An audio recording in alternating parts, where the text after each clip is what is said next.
rentrez dans une salle La Part Fitness, vous verrez que vous êtes accompagné du passage de la porte jusqu'au plateau cardio, musculation et même au cours collectif, encadré par des commerciaux et des coachs.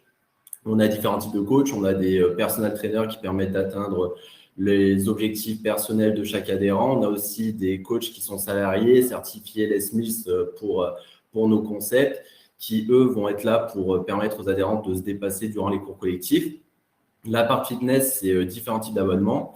Aujourd'hui, on propose de l'engagement et du sans-engagement. De l'engagement qui permet de diminuer le coût des mensualités et le sans-engagement qui permet tout simplement de résilier à tout moment. On a aussi une carte qui permet d'accéder à 120 clubs en France à l'heure actuelle et des clubs qui sont ouverts de 6h à 23h, 7 jours sur 7 et évidemment aussi durant les jours fériés. Voilà un peu. Oui, donc c'est une offre très complète proposée. Exactement.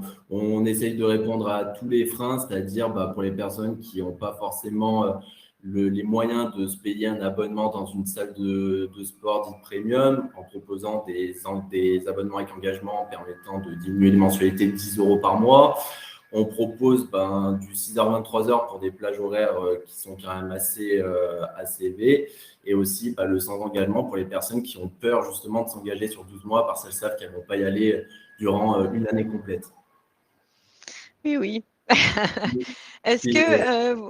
Oui, je connais. Est-ce que vous pouvez nous parler un petit peu de l'histoire justement? Comment ça a démarré La Part Fitness?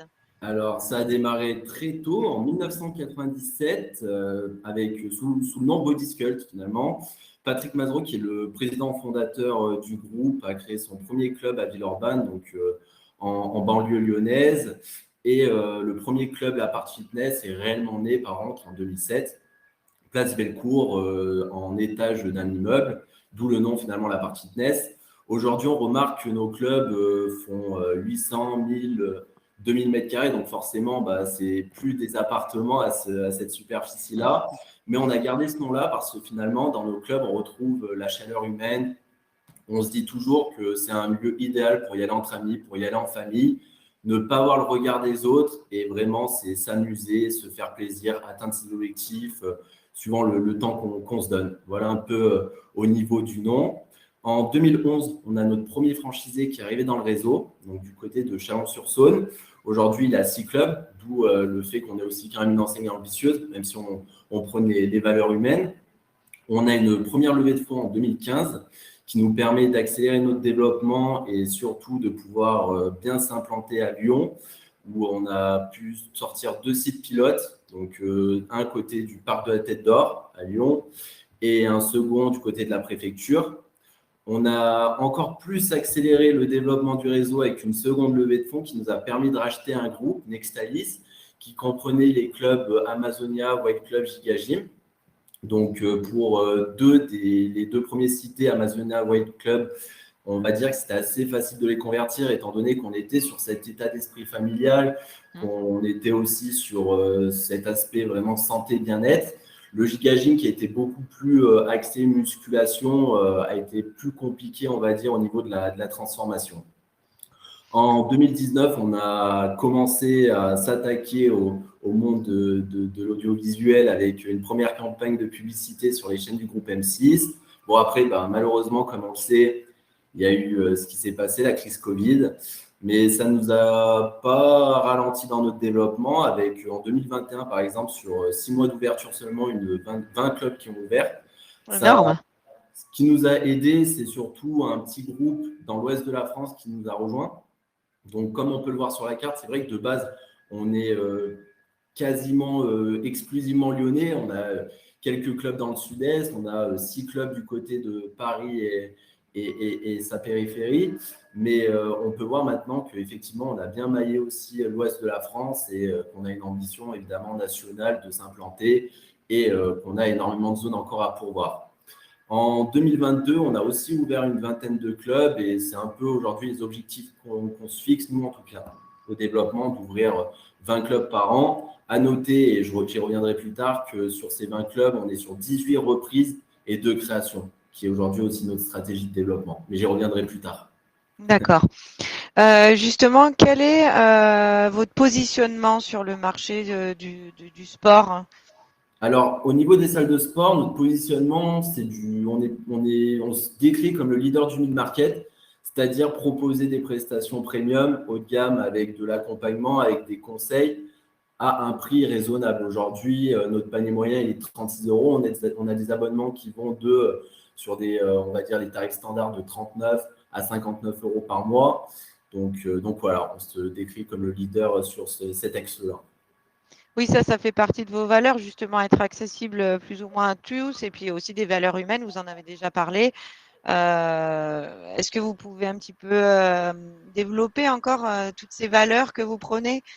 Bien sûr, aujourd'hui, on remarque notamment chez des concurrents low cost, que ce soit aussi dans ce secteur ou dans un autre, qu'il y a un taux de rotation qui est quand même très élevé dans les salles de sport. Aujourd'hui, l'humain, c'est un plus. Déjà, d'une part, c'est beaucoup plus agréable d'être dans une salle où on a les commerciaux qui viennent dire bonjour, on a les coachs qui viennent vraiment sur le plateau conseiller les adhérents. Par exemple, c'est tout bête, mais aujourd'hui, nous, dans nos salles de sport, nos commerciaux souhaitent l'anniversaire de chaque adhérent chaque jour. Le but, c'est vraiment cette proximité qui fait que la fidélisation est là. Et finalement, on a un taux de rotation très faible, donc ça permet de garder notre clientèle, de la maintenir et aussi de la faire évoluer dans le bon sens. Et oui. Et tout à l'heure, donc vous avez parlé des zones géographiques que vous occupez aujourd'hui et donc du potentiel de développement. Quel type de local, enfin de localisation plutôt vous recherchez? Est-ce que c'est plutôt du centre-ville, ce qui est le cas pour Lyon, j'ai l'impression, ou est-ce que vous êtes plutôt dans des zones périurbaines ou carrément des zones rurales aussi? Est-ce que vous privilégiez certaines zones géographiques? Alors, effectivement, comme vous dites, c'est vrai que nous, à Lyon, par exemple, on est exclusivement sur du centre-ville. C'est pour finalement la quasi-totalité de nos filiales. Aujourd'hui, sur le groupe, sur nos 120 clubs, on est à 75% en franchise et 25% en filiale. Mais aujourd'hui, évidemment, qu'on préconise quand même beaucoup plus d'être sur des zones commerciales ou bien sur des axes passants. Après, évidemment, on regarde tout type d'endroits. L'idée, c'est, en tout cas au niveau de notre business model, on a un certain ratio au niveau un pourcentage sur le chiffre d'affaires de communication locale qu'on va faire. Et celle-ci, évidemment, va varier suivant la localisation. Si on est sur un emplacement de première vue, forcément, on aura du passage naturel, donc on fera moins de communication locale. Pour répondre sur les zones géographiques aujourd'hui qu'on aimerait beaucoup plus développer, évidemment, comme on voit la carte, c'est vrai que dans le sud-ouest, on aimerait énormément s'implanter et aussi la région parisienne. Aujourd'hui, c'est vraiment les deux zones primaires qu'on cherche à développer parce qu'on est aussi sur des projets d'implantation dans le sud-est. Donc là, d'ici quelques mois, voire un an ou deux, on devrait être fortement implanté dans le sud-est. Ok, parfait. Est-ce qu'il y a un nombre d'habitants minimum que vous ciblez?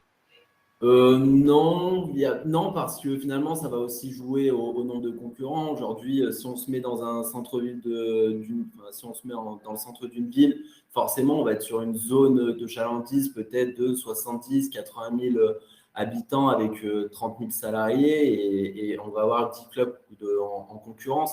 Qu'on peut être sur une zone où on va avoir 25 000 habitants et pas avoir un seul concurrent.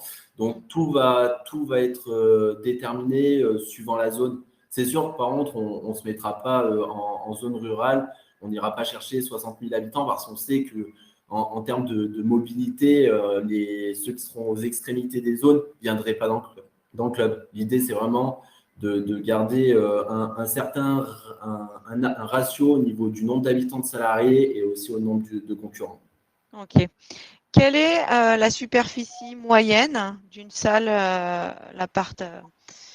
On est en moyenne sur 850 mètres carrés. Après, on a différents formats. Par exemple, le premier club qu'on a fait, la partie fitness Place Bellecour. Aujourd'hui, c'est pas notre axe de développement, mais lui, il fait 350 mètres carrés. Et on a notre plus grand club qui fait 2400 mètres carrés. Mais aujourd'hui, on préconise, en tout cas sur un premier club, entre 600 et 800, 900 mètres carrés avant de voir des plus gros formats qui demandent beaucoup plus de travail et d'expérience. Ok.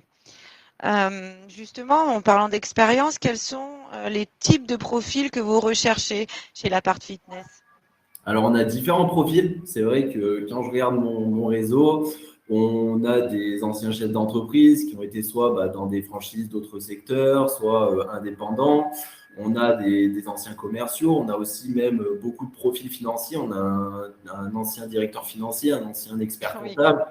Dernièrement, on a un paysagiste. En fait, nous, aujourd'hui, les métiers qui ont été réalisés auparavant, évidemment, ça va nous donner un peu la température sur quel profil peut être un bon manager, quel profil a des fortes compétences de gestion. Mais tant que l'humain est mis au centre du projet, finalement, toute personne qui souhaite rejoindre l'Appart Fitness peut venir sans problème dans le réseau. Et outre les qualités humaines, justement, quelles sont les qualités, les compétences, enfin surtout les qualités qu'un futur franchisé doit avoir? C'est des qualités en termes de gestion, notamment forcément de la gestion financière par rapport à son établissement. Ça va être des qualités aussi comment dirais-je, d'aspect, enfin, des qualités managériales finalement, parce qu'aujourd'hui, comme on peut voir, nos équipes, elles sont constamment dans le club. On a beaucoup de commerciaux, on a beaucoup de coachs, donc il faut les aider, il faut les accompagner, il faut les faire monter en compétences. Ce qui va faire aussi d'un franchisé qui va exceller finalement chez nous, c'est d'être présent sur le terrain, forcément. Aujourd'hui, un franchisé qui souhaite juste investir, mais pas être du tout impliqué dans la vie du club, malheureusement, c'est compliqué, notamment quand il démarre avec son premier club. Donc, c'est vrai que les profils investisseurs sont peut-être forcément moins intéressants pour nous et aussi finalement pour eux, parce qu'aujourd'hui, il faut aussi optimiser de la masse salariale. Le franchisé va prendre une double casquette au départ, commercial, gérant. Donc, forcément, si derrière, c'est recruter un nouveau commercial, le business model est différent et beaucoup moins rentable. Qu'est-ce qui va aussi aider? C'est un franchisé qui est ambitieux, qui aime le défi, parce que comme j'ai dit auparavant, nous, ce qu'on recherche aujourd'hui, c'est avant tout des franchisés qui vont reprendre des clubs déjà existants et qui par la suite vont les redresser dans le temps. Est-ce qu'il faut avoir été coach sportif pour créer avec l'Appart Fitness? Alors ça, c'est la question piège. Alors honnêtement, non. Et même ce qu'on aime bien dire aux coachs sportifs, en tout cas qui nous rejoignent, c'est on les met en garde en leur disant surtout, notamment la première année, lorsque le but c'est d'atteindre le point mort, surtout ne pas faire le coach dans la salle. Aujourd'hui, il faut vraiment prendre la casquette du franchisé, se dire qu'on est sur l'opérationnel, sur la gestion. Et ce qu'on aime bien dire, et parce que aussi souvent les coachs vont nous dire, oui, mais aujourd'hui, nous, par exemple, les coachs de la salle vont faire aussi commerciaux. Aujourd'hui, le plus important, c'est l'aspect commercial. C'est-à-dire que les adhérents qui sont dans le club, c'est très bien, il faut réussir à les fidéliser, les coachs sont là pour ça.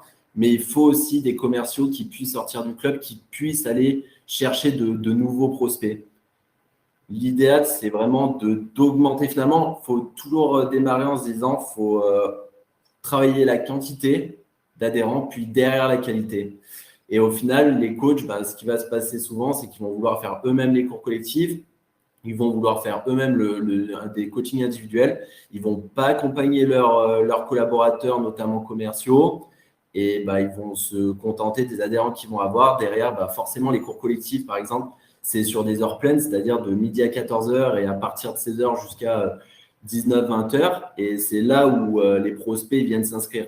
Donc, il faut que le coach gérant soit présent. Donc, c'est pour ça qu'on leur dit en général, quand on est sur un deuxième club, sur un troisième club, où là, on est un peu plus sur du pilotage parce qu'on connaît ses équipes, parce qu'on les a fait monter en compétences. On avait un commercial, on l'a fait passer responsable commercial, puis peut-être directeur commercial. On avait un coach qui est passé responsable sportif ou peut-être directeur sportif. Là, une fois qu'on est bien entouré, qu'on a son bras droit, qu'on a son bras gauche, on peut recommencer à se faire plaisir à faire des cours. Mais Ouais, voilà, chacun sa place. exactement, chacun son métier. Et forcément, c'est très bien d'avoir une appétence pour le sport. Et ça, on le recommande à tous nos franchisés. Mais l'idéal, c'est effectivement de ne pas faire de cours et d'être sur la partie opérationnelle, gérer ses commerciaux. Est-ce que c'est mieux d'entreprendre seul ou à deux chez l'appart fitness? L'un et l'autre sont possibles, finalement. L'un et l'autre sont possibles. Seul, c'est plus avantageux lorsqu'on a évidemment un seul club, parce que forcément, on est sur la gestion d'un club, on gère ses équipes. Après, à deux, ce qui se passe souvent, du coup, c'est que, par exemple, les deux gérants franchisés vont commencer en tant que commerciaux. Derrière, ils seront peut-être épaulés par des apprentis, mais du coup, il n'y aurait pas de recrutement sur cet aspect-là. Mais évidemment, après, en tant que dirigeant d'entreprise, c'est bien mieux d'avoir une seconde salle qui en est deux. Est-ce qu'il y a un âge moyen chez l'appart fitness des franchisés ou alors est-ce qu'il y a un âge préconisé ou pas du tout? Est-ce que tous les âges sont les bienvenus? Oui, évidemment, mais est-ce que tous les âges sont adaptés en fait à la gestion d'une salle l'appart? En dessous de 50 ans, on n'accepte pas. Non, je rigole. Non, en vrai, non. Aujourd'hui, on a des franchisés qui ont 25 ans, comme on en a qui sont aujourd'hui à plus de 60 ans. L'âge moyen, il est de 40 ans chez nous. Mais D'accord. aujourd'hui, l'âge, finalement, veut rien dire parce qu'on a des franchisés à 25 ans qui ont une façon de voir les choses et une façon de gérer leur salle finalement, qui est assez impressionnante, en tout cas pour leur âge. Dans tous les cas, il faut se dire que même si on n'a pas forcément d'expérience dans la gestion d'entreprise, même si on est assez jeune, il y a des formations et souvent, c'est la même chose. Quand c'est notre business à nous, on n'est pas appliqué à 100%, on est appliqué à 100 000% dedans et donc ça fait la réussite des franchisés. Ça, c'est sûr. Alors justement, quels sont les critères pour se lancer avec l'appart fitness? C'est-à-dire, combien ça va coûter aux futurs franchisés? Alors aujourd'hui, nous, on demande 100 000 euros d'apport personnel. Donc déjà, c'est simple. Pour les candidats qu'on rencontre, on a trois critères principaux. L'apport, donc comme je l'ai dit là, 100 000 euros d'apport personnel.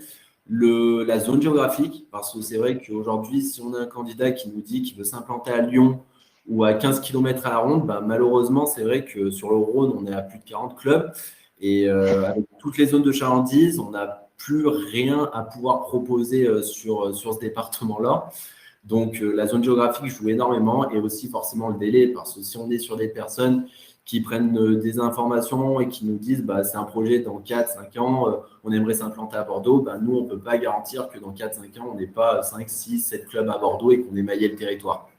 Donc, ça, c'est les trois critères, on va dire, essentiels. Mais finalement, le plus important reste quand même le financier aussi, parce qu'aujourd'hui, il faut 100 000 euros d'apport personnel. En général, nous, ce qu'on vend, on demande 30%, en tout cas les banques nous demandent 30% d'apport personnel au vu de l'investissement global. Comme vous voyez, c'est entre 300 et 700 000 euros d'investissement global et évidemment entre 300 et 500 000 euros d'emprunt bancaire. Vous allez me dire, le gap entre 300 et 700 000 euros est quand même assez impressionnant. 400 000 euros d'écart sur une salle à une autre, Ça dépend de la taille, non? La taille, mais c'est surtout, ça dépend aussi le type L'emplacement? de projet. Parce que aujourd'hui, comme je l'ai dit au début, on est plutôt sur de la reprise. Donc, généralement, on reprend des clubs déjà existants. C'est des clubs dont les gérants souhaitent pour la plupart, partent en retraite ou ont aussi d'autres activités à côté, souhaitent plus gérer. C'est souvent des clubs qui sont à redresser parce qu'en termes d'adhérents, ils ont un fichier client très faible, une image forcément auprès des adhérents d'abandon. Donc, c'est à racheter. Évidemment, c'est beaucoup moins cher qu'une création parce qu'on va avoir le fonds de commerce, derrière les travaux de réaménagement, la mise aux couleurs, vraiment offrir une seconde vie au club. Et ça permet d'avoir un investissement beaucoup moins onéreux. Ça permet aussi d'avoir un fichier client déjà existant. On ne part pas avec zéro prélèvement dès le premier mois. Là, on a déjà une base d'adhérents. On a aussi une base d'adhérents qui ont résilié. Aujourd'hui, c'est vrai que dans nos formations sur les types de reprises, par exemple, on a des formations sur mesure qui permettent d'avoir le bon discours avec ces adhérents-là, les faire revenir, leur offrir une séance d'essai, finalement leur demander une seconde chance. Nous, on demande une seconde chance. Et en troisième lieu, et ça on l'a remarqué avec les rendez-vous qu'on fait, nous, quand on rencontre nos candidats, c'est que même ceux qui nous disent c'est un projet dans un an, bon, on se rencontre pour faire un premier débrief.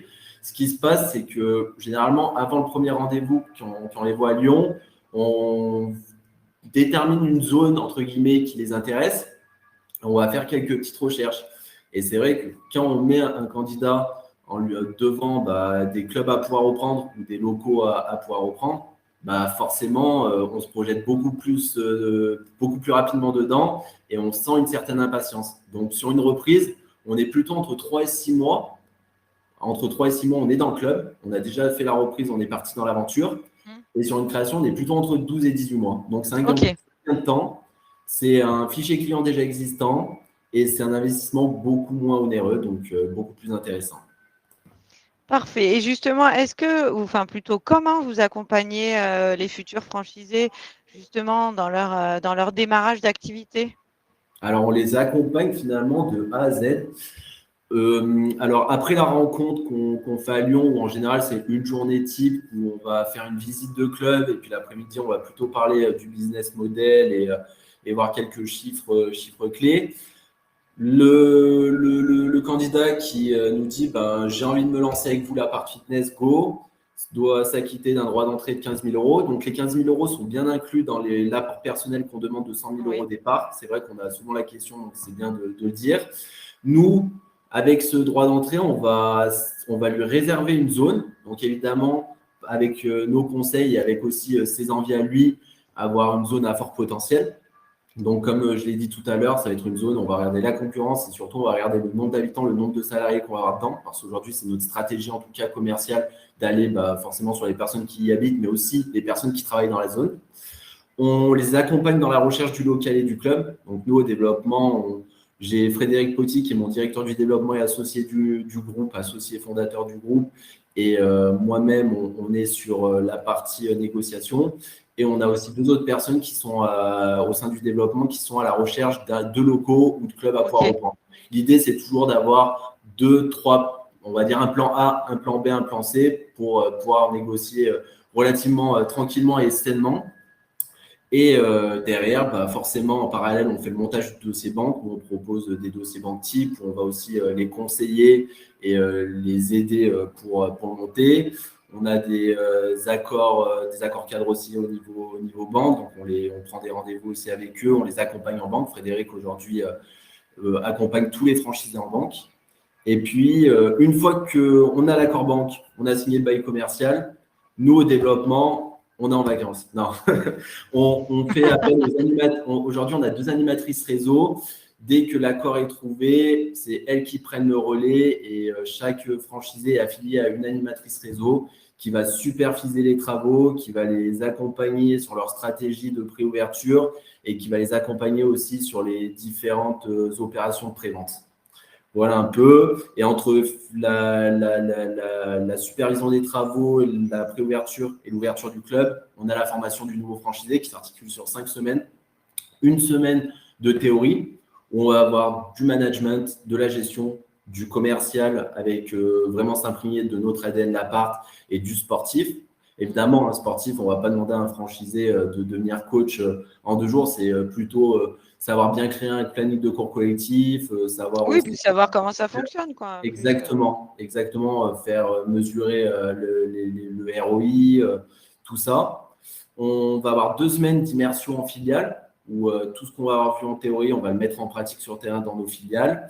Et on va avoir 2 semaines en immersion chez un franchisé qui sera un peu un franchisé parrain au final pour leur première année d'exploitation. Si notre nouveau franchisé a des questions, il peut nous joindre, nous, la tête de réseau, mais aussi son parrain sans problème. Et là, au moins, il verra la casquette de franchisé de l'ouverture d'un club à la fermeture. Et en général, les franchisés chez lesquels nos nouveaux candidats font leur immersion sont des franchisés qui ont plusieurs clubs. Donc, ça leur permet aussi de voir le process qu'ils ont mis en place pour arriver à avoir 4, 5, 6 clubs. Ah, puis ça doit les motiver aussi. Ça les motive, ça crée du lien aussi entre franchisés, finalement. Parce que ça crée on est encore sur cette valeur de l'humain. Un sentiment de confiance. Et aujourd'hui, on le voit, c'est que les nouveaux franchisés qui rentrent dans le réseau, la première personne à qui ils vont poser la question s'ils en ont. Alors pourtant, c'est nous la tête de réseau, c'est nous qui sommes un peu dans le process d'accompagnement. Ça va être quand même leur franchisé référent parce que c'est la personne de terrain, ils savent que ce franchisé-là a réussi et c'est beaucoup plus simple et ils sont beaucoup plus à l'écoute, forcément. Ouais. Ben, écoutez, Dylan, qu'est-ce qu'on pourrait dire pour conclure cette interview? Je vous laisse le mot de la fin. Bien entendu. Bah, écoutez, cher candidat, si vous souhaitez une aventure humaine et aussi ambitieuse, bah, vous savez quoi faire. Rejoignez le mouvement La Part Fitness.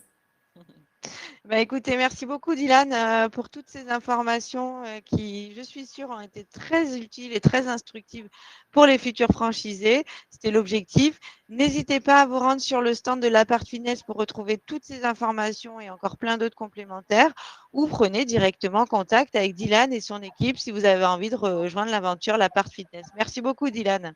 Merci beaucoup Elsa. À bientôt.